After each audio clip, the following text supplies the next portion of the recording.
අපේ channel එක subscribe කරන්න අමතක කරන්න එපා. සුවන්දවත් ගැමි පරිසරයක හිරු පායන හෝරාවයි. අමරදාස මුදලාලි සුදු සරමකින් සහ බානියමකින් සැරසි තම නිවසේ ස්තූපුවේ වාඩි වී සිටි. ඔහු අසල සුමනා සහ වැඩිමල් පුත් කසුන් සිටිති. සුමනා බලන්නකෝ මේ වත්තේ පාළුව. මම වයසට යනකොට මේ ළමයි කම්මැලි වෙන එකයි මට තියෙන ලොකුම දුක. ඔබ කලබල වෙන්න එපා මහත්තයා. අපි කසුන්ට තේරුම් කරලා දෙමු මේ පොළොවේ වටිනාකම. තාත්තේ ඔය පරණ කෙසෙල් ගස් එක්ක හැප්පෙනවට වඩා ලෙහෙසි වැඩක් නැද්ද සල්ලි හොයන්න? ලේසි මග හැමදාම සාර්ථක නැහැ පුතේ.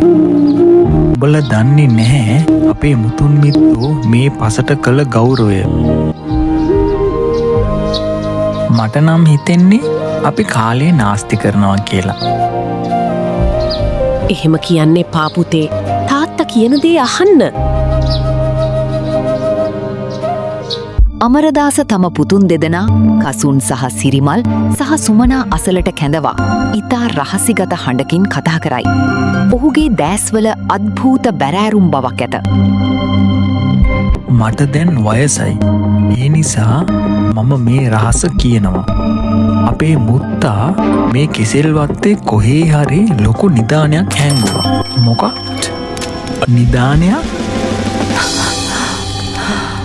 තාත්තේ ඒකේ රත්තරන් තියනවද? මුදලාලි, ඔබ මේ කියන්නේ අර පරම්පරාගත කතාවද? ඔව්. ඒක ගන්න නම් මුළු වත්තම අඟලෙන් අඟල හාරන්න ඕනේ. හැබැයි කෙසෙල් ගස්වලට හානි කරන්න එපා. අයියේ, අපි හෙටම වැඩේ පටන් ගමු. අපිට ලොකු වාසනාවක් පෑදිලා. අනිවාර්යෙන්ම මල්ලි. අපි නිදානය සොයාගන්නකම් නවතින්නේ නැහැ. පසුදා සිට සහෝදරයන් දෙදෙනා උදැල්ල අතටගෙන වත්තට බසිති. දහඩියෙන් තෙත් වූ සිරුරු ඇතිව ඔවුන් ඉතා උනන්දුවෙන් පොළව හාරති.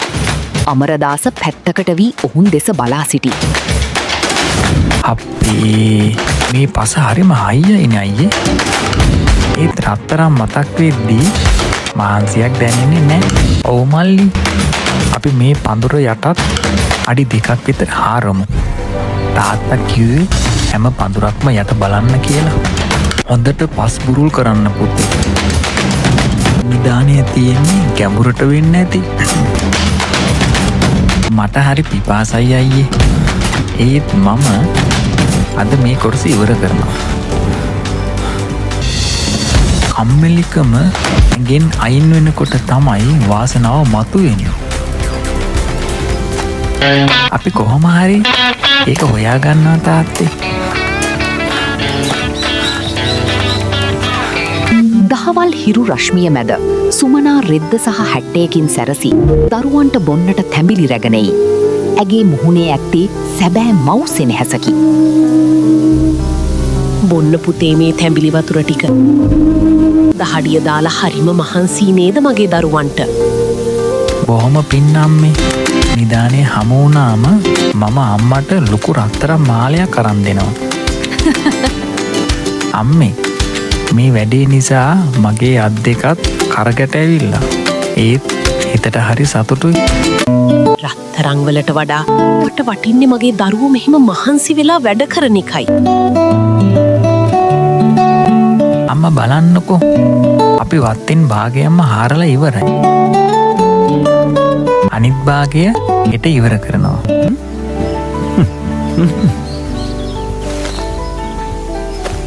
සති දෙකක් ගත විය. මුළු වත්තම හාරා අවසන් වුවද රත්තරන් පෙට්ටියක් හමු නොවිය. පුතුන් දෙදෙනා සහ පියා වත්ත මැද සිටිති.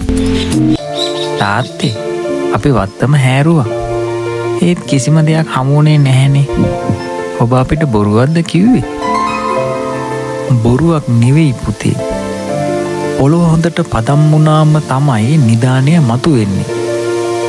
මට නම් දැන් හරිම කලකිරීමක් දැනෙන්නේ තාත්තේ. දැන් ඔය හාරපු පසට වතුර දාලා කෙසෙල් ගස් වලට සාත්තු කරන්න. තව ටික දවසකින් නිදානය මතුවේ. Well, since we've already dug the garden, let's just pour some water and see. ඔව් අපි වැඩේ ඉවරයක්ම කරමු.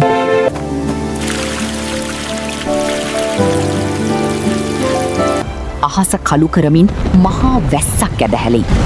බුරුල් කළ පසට වර්ෂා ජලය උරාගන්නා ආකාරය පවුලේ සැවම සතුටින් බලා සිටිති. බලන්න සුමනා මේ වැස්ස වෙලාවටමයි ආවේ. දරුවෝ පස බුරුල් කර නිසා වතුර හොඳට උරාගන්නවා. දෙවියන්ගේ ආශිර්වාදය අපිට ලැබිලා තියෙනවා මහත්තයා. ඇත්තටම වැස්සින් පස්සේ වත්ත කොච්චට ලස්සනද. අයි බලන්න අර කෙසෙල් පඳුර දැන්ම ලීලන්න පටන් අරන්. නිදානය දැන් මතුවේගෙන එන්න පුතේ.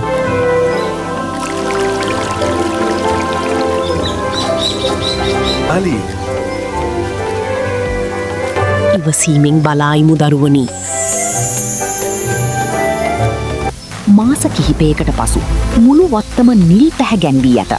කැසෙල් පඳුරුවල සරුසාර කැසෙල්කැන් පිරී පවති. කසුන් සිරිමල් සහ අමරදාස වත්ත පරීක්ෂා කරති.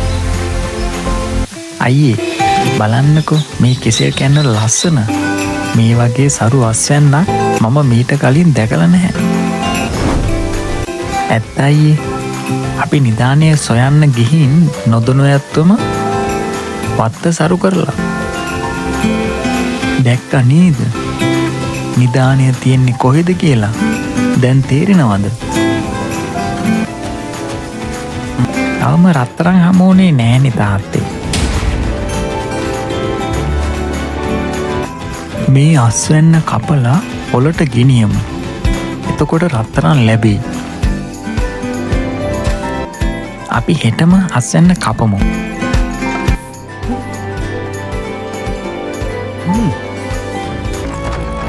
ඔවුන් නෙලාගත් කැසෙල් අස්වැන්න කරත්තයකට පටවාගෙන නගරයට යති. වෙලෙන්දන් සහ පවුලේ අය අතර ප්‍රීතිමත් ගනුදෙනුවක් සිදුවේ. මුදලාලි මේ කෙසෙල් හරිම ගුණාත්මකයි. මම මේ ඔක්කොම ගන්නවා වැඩි මිලකට. අයියේ බලන්නකො අපිට ලැබුණු සල්ලි ගොඩ. මේවා අපේම දහඩිය සල්ලි නේද?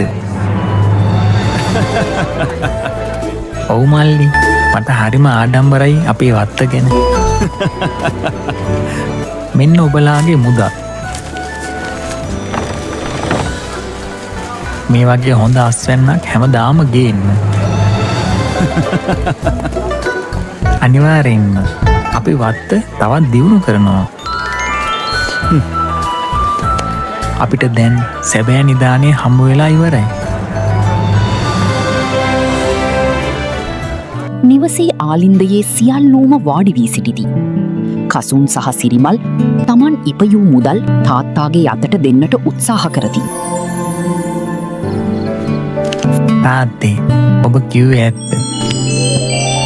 සැබෑ නිදානය තිබුණේ පොළොව යට පෙට්ටි එක නෙවෙයි.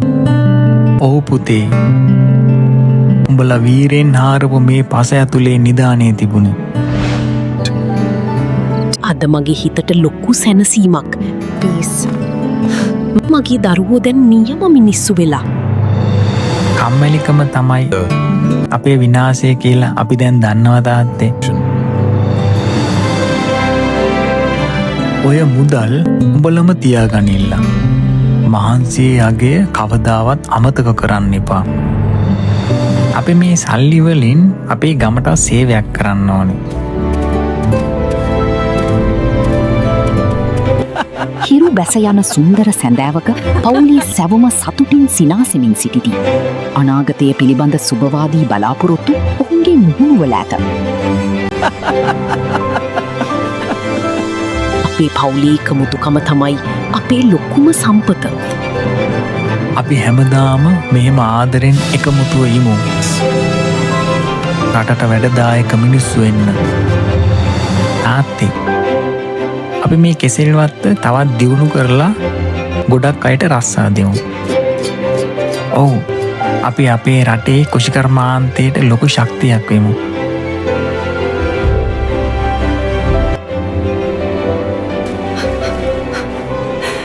ඔබලා ගැන මට හරිම ආඩම්බරයි දරුවනේ. සතුට කියන්නේ මෙන්න මේකටයි. අපේ channel එක subscribe කරන්න අමතක කරන්න එපා. නැවත අලුත් කතාවකින් හමුවෙමු. ජීවිතයේ සැබෑ නිධානය යනු අහසින් වැටෙන හෝ පොළව යටින් ලැබෙන මණික් මලු නොව. ඔබේම දෑතී වීරියෙන් සහ දහඩියෙන් උපයාගන්නා දැහැමියස් වැන්නයි. කම්මැලිකම පසකැලා ශ්‍රමයේ වටිනාකම හඳුනාගන්නා මිනිසාට ස්වභාව ධර්මය පවා ආශීර්වාද කරයි. තමන්ගේම මහන්සියෙන් ගොඩනගන ජීවිතය සදාකාලික සතුටක් සහ අභිමානයක් ගෙන දෙයි. ඔබ රටට, ජාතියට සහ ඔබේ පවුලට ආදර්ශමත් මිනිසෙකු වන්න.